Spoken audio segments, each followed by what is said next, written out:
제2차 세계대전 직후 오스트리아 빈 필하모니의 오디션에 새로운 심사 시스템이 도입됩니다. 이름하여 장막 오디션이었죠. 심사위원들이 지원자들의 얼굴을 보지 못하도록 장막을 가려놓고 심사하는 제도로 어떤 편견 없이 음악 실력을 평가하기 위해서 도입된 제도였습니다. 이 시스템 도입 직후 놀라운 일이 벌어졌는데요. 한 지원자가 너무나 뛰어난 연주 실력을 보여서 장막을 걷어 올리고 보니까 당시 유럽에 흔치 않았던 일본인 연주자였다는 거예요. 장막 오디션은 남녀의 편견도 허물어 버립니다. 그 이전까지 세계 클래식 음악계의 연주자는 100%가 남자였다고 합니다. 왜냐하면 여자는 남자만큼 잘 연주할 수 없다는 그런 선입견이 지배했기 때문이었는데요. 여자는 남자에 비해서 힘도 약하고 폐활량도 튼튼하지 못하고 손도 작고 특정한 악기를 다루기에 유연한 탄력도 부족하다고 생각하는 것이 그 이유였기 때문이죠.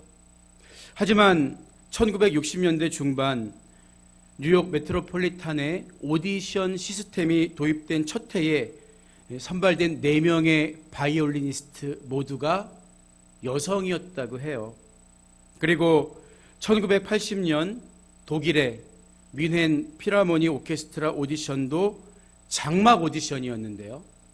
트럼본 부분에서 만장일치로 뽑힌 지원자가 아비 코난트라는 여성이어서 심사위원들조차도 충격을 받았다고 합니다. 저는 개인적으로 장막 오디션의 장막을 신앙적인 언어로 겸손의 장막이다. 겸손의 장막이다. 이렇게 부르고 싶습니다. 심사위원 개인이 가지고 있는 음악에 대한 지식과 편견을 내려놓고 순수하게 그저 듣는 것이기 때문이죠. 우리는 때때로 우리가 알고 있는 경험과 지식, 내가 눈으로 보는 것을 지나치게 신뢰하는 경향이 있어요. 그래서 하나를 보면 열을 안다고 단정 지으려고 하거나 떡잎만으로 모든 것을 알아볼 수 있다고 결정 지으려고 할 때도 있죠. 여러분, 하지만 에디슨처럼 역사상 가장 위대한 발명가조차도 한때는 선생님도 포기한 낙제생이었다고요. 우리는 내가 모든 것을 다 알고 다 판단할 수 있다는 오만의 눈을 겸손의 장막으로 가릴 필요가 있다는 거예요. 그래서 예수님도 겸손하고 좋은 마음밭을 가진 사람에 대해 말씀하시기를 착하고 좋은 마음으로 말씀을 듣고 지키어 인내로 결실하는 자니라. 이렇게 가르쳐 주신 거죠. 우리는 말씀의 판단자가 아니라 준행자로서 언제나 겸손하게 말씀 앞에 서야 한다는 거죠. 오늘 우리가 읽은 말씀은 예수님께서 자신이 자란 고향 나사렛에서 말씀을 가르치셨던 이야기를 배경으로 하고 있어요. 본문 53절 이하의 말씀을 보면요, 예수께서 이 모든 비유를 마치신 후에 그곳을 떠나서 고향으로 돌아가사 그들의 회당에서 가르치시니, 이렇게 이야기하죠. 예수님은 계속된 사역에서 오는 피로도 풀고 예수님에 대한 가족들의 걱정도 해결해 주며 고향 사람들에게 복음을 전할 목적으로 나사렛으로 가신 거예요. 그래서 나사렛으로 돌아가신 후에도 마냥 쉬기만 한 게 아니라 회당에 들어가셔서 가르치신 거예요. 복음서를 보면 예수님의 중요한 사역의 거점 가운데 하나가 회당이었다는 것을 우리가 발견할 수 있습니다. 그래서 예수님은 요한복음 18장 20절을 보면 자신을 신문하는 대제사장 앞에서 이렇게 말씀하세요. 모든 유대인들이 모이는 회당과 성전에서 항상 가르쳤고 은밀하게는 아무것도 말하지 아니하였거늘. 너희들이 알다시피 나는 유대인들이 모이는 회당에서 어느 것 하나 감추지 않고 다 드러내고 하나님 말씀을 전해왔다는 거예요. 과연 예수님의 이 말씀처럼 복음서를 보면 예수님이 회당을 중심으로 사역하신 이야기가 40차례 이상이나 기록되어 있다는 것을 확인할 수가 있습니다. 여러분, 그런데 예수님은 전문적인 랍비 교육을 받은 적이 없는데 어떻게 회당에서 율법책을 낭독하시기도 하고 또 말씀을 가르치실 수도 있었을까요? 당시에는 회당마다 3명의 회당장이 있었는데요. 이 회당장의 역할은 어떤 말씀을 가르친다기보다는 주로 마을 안에서 일어나는 문제나 분쟁을 중재하고 해결해 주는데 더 큰 역할이 있었다는 거예요. 그리고 율법에 대한 교훈은 주로 랍비들이 가르쳤다고 합니다. 하지만 1세기 유대 회당에서는 그 동네에 사는 랍비만 말씀을 읽거나 가르친 게 아니라 여기저기 떠돌아다니는 순회 랍비라든지 또 그 회당에 참석하는 유대인 중에 나이가 된 사람들, 누구나 율법책을 읽고 교훈에 대해서 말할 수가 있었다는 거죠. 그렇기 때문에 훗날 사도들이나 바울 같은 복음 전도자들도 제일 먼저 유대인들이 모이는 회당에 들어가서 말씀을 읽고 말씀을 전하기도 했던 것 아니겠습니까? 그런데 성경과 각종 유대인들의 문헌을 보면요, 그때의 설교는 지금의 설교와 달리 이 설교자와 청중과의 상호작용이 있는 설교였다는 것을 확인할 수가 있습니다. 무슨 말이냐 하면 누구나 자유롭게 율법책을 낭독하고 교훈을 가르칠 수는 있었지만 회중들이 듣다가 반론을 제기할 수도 있었고 그것은 곧 변론으로 이어지는 경우도 있었다는 거예요. 지금처럼 이렇게 설교자가 일방적으로 말씀을 전하고 청중은 듣기만 했던 것과는 하는 것과는 조금 달랐다고 할 수 있어요. 저는 개인적으로 지금처럼 설교하는 게 얼마나 다행스럽고 감사한지 몰라요. 만약에 설교를 하고 있는데 어떤 분이 거기에 대해서 다시 한번 설명해 달라고 또 말씀하신다든지, 목사님 거기에 대해서 이렇게 생각할 수도 있지 않습니까? 이렇게 물어본다면 얼마나 당황스러울까요? 그런데 예수님의 가르침은 그들이 들어본 적 없는 지혜롭고 능력 있는 말씀이었어요. 그래서 그들은 적잖이 놀랍니다. 충격을 받은 거죠. 그런데 이 놀람이 깨달음과 믿음으로 이어졌다면 얼마나 좋았겠습니까? 하지만 그들은 예수님의 말씀을 마음에 새기기보다는 예수님 자체를 판단하려고 나섭니다. 54절 이하를 보면요, 그들이 놀라 이르되 이 사람의 이 지혜와 이런 능력이 어디서 났느냐? 이는 그 목수의 아들이 아니냐? 이렇게 이야기하고 있기 때문입니다. 그들은 예수님의 가르침 속에서 한 번도 들어본 적 없는 놀라운 지혜와 능력을 발견하기는 했어요. 그러나 그들의 첫 반응이 뭡니까? 이 사람이었죠. 그리고 이 사람은 그 목수의 아들이 아니냐? 이 말로 이어지고 있어요. 지금 나사렛 사람들에게 중요한 관심은 예수님이 보여주신 그 지혜와 능력이 아니라 이 사람에 대한 자신들의 경험과 판단이었던 거예요. 그들이 알기에 예수님은 서기관이나 유명한 랍비에게 전문 지식을 전수받은 게 아니었습니다. 예수님은 단지 그들이 아는 그 목수의 아들일 뿐이었기 때문이에요. 여기서 목수라는 말 앞에 그라는 의미의 정관사 호라는 단어가 붙어 있는데, 따라서 여기서 우리가 알 수 있는 사실은 그 목수는 당시 이야기만 꺼내면 모든 나사렛 사람들이 다 알 수 있는 요셉이었다는 사실을 우리가 어렵지 않게 깨달을 수가 있죠. 그런데 당시 풍습에 따르면 가장의 직업은 대대로 계승되었기 때문에 예수님도 육신의 아버지였던 요셉을 따라 목수 일을 했던 것으로 우리가 알 수 있는 것입니다. 하지만 당시 목수라는 직업은 요즘처럼 어떤 전문적이고 특정한 기술을 보유한 장인으로 인정받는 사람은 아니었죠. 왜냐하면 고대 세계에서 목수는 마을의 온갖 허드렛 일을 도맡아 하는 사람에 가까웠기 때문이에요. 왜냐하면 당시에는 집을 비롯해 모든 가구들, 모든 기구들이 거의 다 나무로 만들어졌잖아요. 그러니까 중풍병자의 친구들도 나무로 된 지붕을 뜯고 자기 친구를 예수님 앞에 매달아 내릴 수 있었겠지 않습니까? 그러니 모든 농기구가 망가졌다, 대문이 망가졌다, 지붕을 수리해달라. 목수는 마치 온 동네에 머슴 것 같았던 거예요. 목수라는 직업이 천한 직업은 아니었지만 그렇다고 사람들이 선망하는 고귀한 직업도 아니었던 거예요. 따라서 그들의 말 속에는 예수가 아무리 뛰어난 가르침을 하고 능력이 있어 보여도 결국 우리가 필요할 때 불러다 쓰던 사람 아니냐, 이런 일종의 선입견과 편견이 담겨 있는 것입니다. 계속해서 55절 후반부를 보면요, 그들은 그 어머니 마리아, 그 형제들은 야고보, 요셉, 시몬, 유다라 하지 않느냐? 그 누이들은 다 우리와 함께 있지 아니하냐? 이렇게 이야기해요. 앞서서 예수님의 신분에 대해 목수라는 편견을 가지고 평가절하했던 나사렛 사람들은 이제는 혈연을 내세우면서 예수님의 지혜와 능력이 마치 아무것도 아닌 것처럼 깎아내리려고 하는 거죠.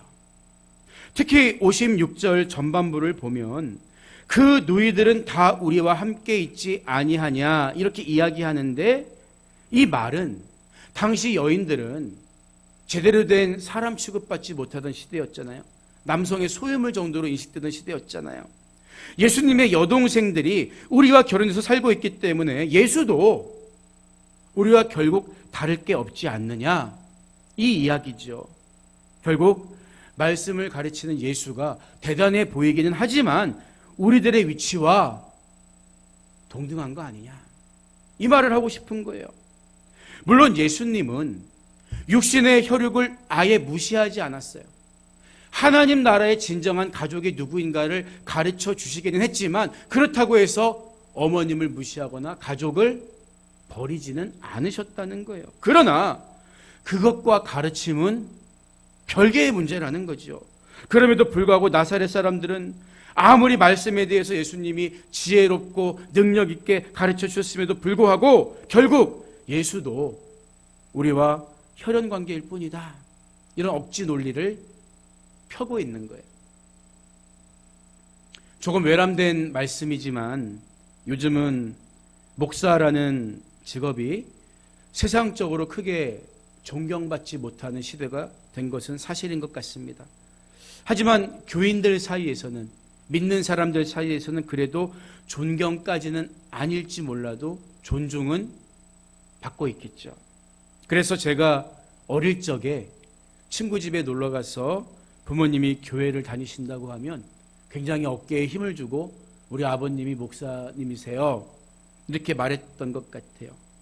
어쩌면 그때 제 마음의 상태가 지금 이 나사렛 사람들, 그 누이들이 우리와 함께 있지 아니하냐, 이들의 마음 상태와 비슷했던 것 같습니다. 보세요. 아버지가 목사님입니다, 동생이 목사님입니다, 형이 목사님입니다, 이렇게 이야기하면 괜히 제 믿음의 수준이나 교회에 대한 애정이 그 정도가 되는 것처럼 스스로를 착각하게 만들기 때문이죠. 지금 나사렛 사람들의 심리는 자신들의 위치를 애써 예수님처럼 높여 부르는 일종의 영적인 교만함이라는 거예요. 어리석은 거죠. 마지막으로 그들은 예수님의 가르침까지도 철저하게 무시합니다. 56절 후반부 이하를 보면요, 그런즉 이 사람의 이 모든 것이 어디서 났느냐 하고 예수를 배척한지라, 이렇게 이야기하고 있죠. 보세요. 처음에 예수님을 이 사람이라고 말했던 그들은 예수님의 지혜와 능력까지도 이 모든 것이라는 말로 깎아내리고 있는 거예요. 견지망월이라는 말이 있죠. 무슨 말이냐 하면 달은 보지 않고 달을 가리키는 손가락만 본다, 이런 뜻의 사자성어입니다. 예수님은 깨우치라고 말씀을 주셨는데 고향 사람들은 말씀은 듣지 않고 말씀을 가르치시는 예수님에 대해서 평가하고 판단하고 배척하고 있으니 너무나 안타깝고 어리석은 일이 아닐 수가 없습니다. 이처럼 고향 사람들이 예수님의 지혜와 능력을 보고도 예수님을 판단하고 배척하니까 예수님은 탄식하시죠. 그래서 57절 후반부를 보면 예수께서 그들에게 말씀하시되 선지자가 자기 고향과 자기 집 외에서는 존경을 받지 않음이 없느니라. 이렇게 말씀하세요. 여기서 예수님이 특별히 떠올리신 선지자는 아마 예레미야였을 것입니다. 왜냐하면 예레미야도 자기 고향 아나돗 사람들로부터 심하게 배척과 핍박을 받았기 때문이에요. 특히 그들은 아예 예레미야에게 너는 여호와의 이름으로 예언하지 말라. 두렵건대 우리 손에 죽을까 하노라. 이렇게 협박했기 때문이에요. 너 하나님이 전한 말씀이라고 우리에게 선포하지 마. 우리가 너를 죽여버릴 거야. 이렇게까지 예레미야를 핍박했던 거죠. 예수님도 마찬가지예요. 누가복음 4장을 보면 예수님이 1차 갈릴리 사역을 시작하실 때 회당에서 이사야서의 말씀을 읽으시고 전하시다가 사람들에게 핍박을 받은 적이 있는데 그들은 급기야 예수님을 낭떠러지로 밀어서 떨어뜨리려고 했죠. 그런데 오늘 일어난 사건은 그때와 똑같은 사건이 아니에요. 예수님의 공생애가 2년째로 접어든 2차 갈릴리 사역 기간 중에 일어난 일로 예수님이 그 중간에 얼마나 많은 능력을 보여주셨습니까? 아마 나사렛에 있는 사람들 중에는 그 기적의 현장을 직접적으로 목도한 사람도 있었을 거예요. 귀에 못이 박히도록 예수님이 행하신 기적과 능력에 대해서 들었을 것입니다. 따라서 그들은 지금 단순히 율법에 대한 예수님의 가르침만 들은 게 아니라 메시아로서 보여주신 기적과 권능을 직간접적으로 체험했음에도 불구하고 여전히 자기들이 아는 경험과 지식으로 예수님을 무시하고 배척하고 있다는 거예요. 예수님은 요한복음 10장 38절에서 내가 행하거든 나를 믿지 아니할지라도 그 일은 믿으라.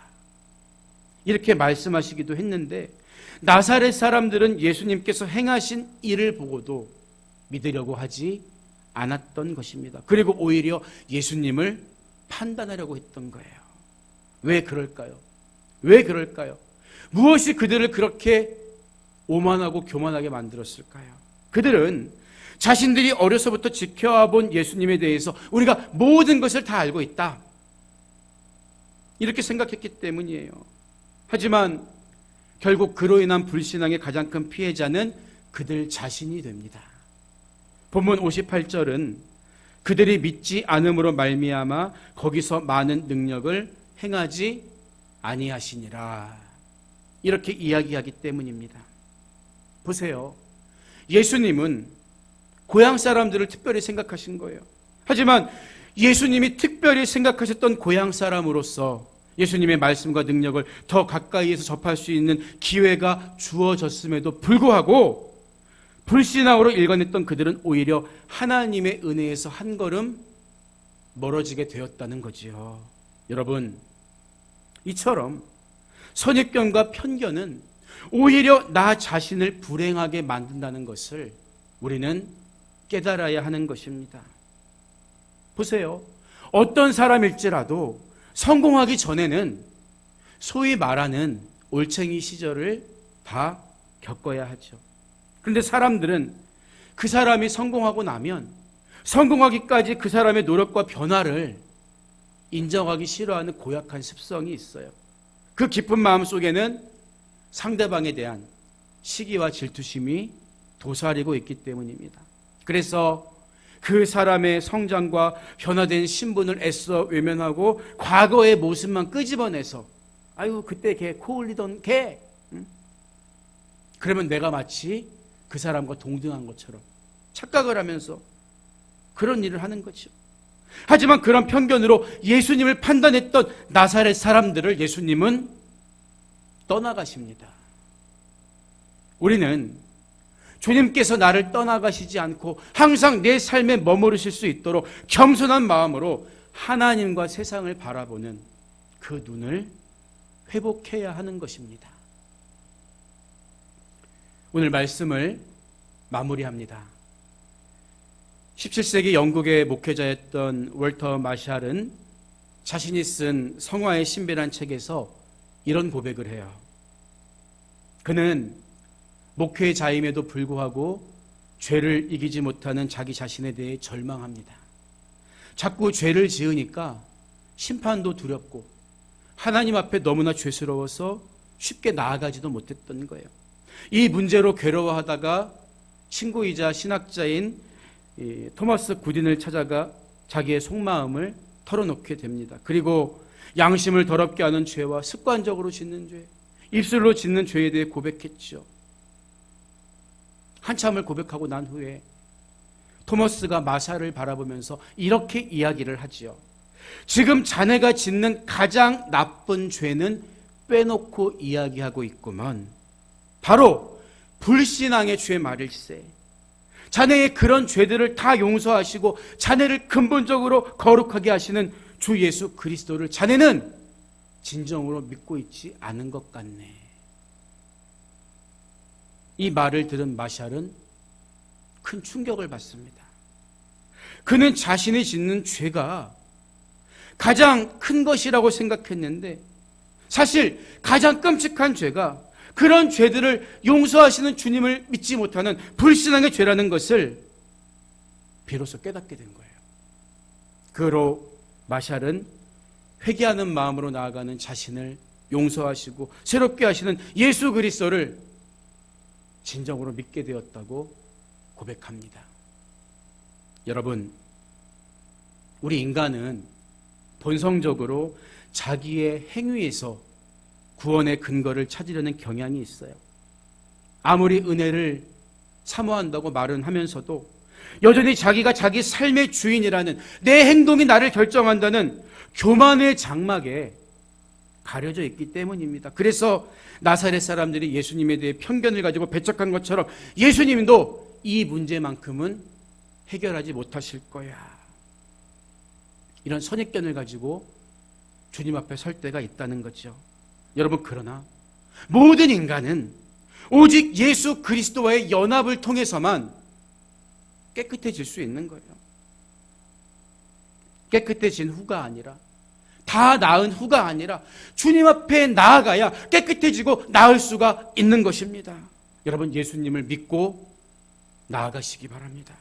우리를 온전하게 하실 예수 그리스도, 그분을 신뢰하면서 어떤 문제도 주님께 맡기고 응답받는 여러분의 복된 삶이 되시기를 주님의 이름으로 축복합니다.